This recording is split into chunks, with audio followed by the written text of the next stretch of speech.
The I-Team asking more questions tonight about why a project aimed to help children and families in one of the poorest zip codes in America is now on pause. Some stakeholders worry the $32 million Children Rising Center project is all but doomed at this point. For years, the Children Rising Center has been seen as a way to help transform the city's 15th ward. Adjacent to the I-81 Community Grid project, it was given a boost of $50 million from HUD, the Federal Housing and Urban Development Agency. But HUD is also needed to approve plans to relocate people currently living in Syracuse Housing Authority properties, and that never happened. The Children Rising Center, touted as part of the transformation of what once was the city's 15th ward, was introduced as a place for kids and families to learn, play, and work on their physical fitness, to meet families where they are. The project was proposed to complement the I-81 rebuild, which will bring down the viaduct through the city and connect to the community grid streets. This reimagination effort got a $50 million boost from the Federal Department of Housing and Urban Development in July. Syracuse Housing Authority owns the public housing where hundreds of families live. They applied for the grant to help pay for new housing units and other initiatives. The I-Team's Mary Kielar explains why, and in this You Paid For It report, she's asking why this deadline was missed. Mary.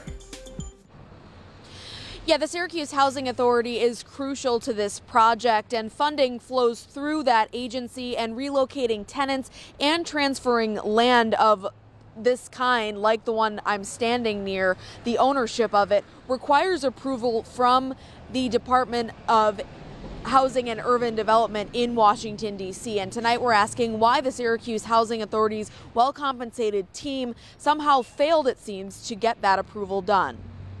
We met this mom running out the door with her children in Latimer Terrace, part of public housing at McKinney Manor in Syracuse, showing her the Syracuse Housing Authority document with details on the Children Rising Center project. Best-in-class early learning center, play space, and parent empowerment health and wellness center. You know, when you see that, did you hear about the project and what was happening here first? When did you hear about that? Well, I did hear about the project, the whole renovation thing. I did hear about it, but the whole pause on the childcare, that's a new one to me. She isn't the only one disappointed. On Monday, during a Common Council committee meeting, Syracuse Deputy Mayor Sharon Owens sharing that the project is now on pause, that a deadline to secure a $7 million federal tax credit was missed, potentially dooming this 70,000 square foot project. Common councilors expressed disappointment.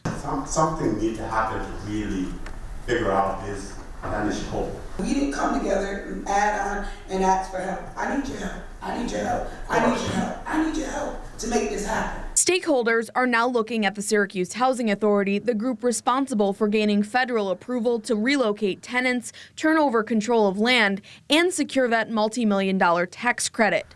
Bill Simmons is SHA's executive director. He's also on the board for this Children Rising Center project. He blames changes from the board that he also sits on. It was always Blueprint 15 bringing changes to their proposal, which required us to get changes approved by HUD, thus where the deadlines and missed opportunities came in on their part. While the SHA serves some of the poorest people in America, Simmons is one of the highest paid public officials in the city. The Empire Center's database on seethroughnewyork.net shows Simmons made nearly $185,000 last year. That's $55,000 more than Mayor Ben Walsh. Simmons' team is large and well compensated. He's one of 10 Housing Authority employees who took home more than $90,000 last year. But now that highly paid team that you paid for may be responsible for missing a crucial deadline that could doom this project for good. All along, we have said to the Housing Authority, and we have so many emails and documents to back up, we need site control of the parcel to start construction on April 1. Something went wrong here because that project is on pause. Well, it's on pause because the operators of the projects put it on pause. Nobody, HUD didn't say no, you can't do it, or the state or SHA said no, you couldn't do it. The project group decided to put it on pause. They applied for a number of public service dollars, and oftentimes without the full group's approval.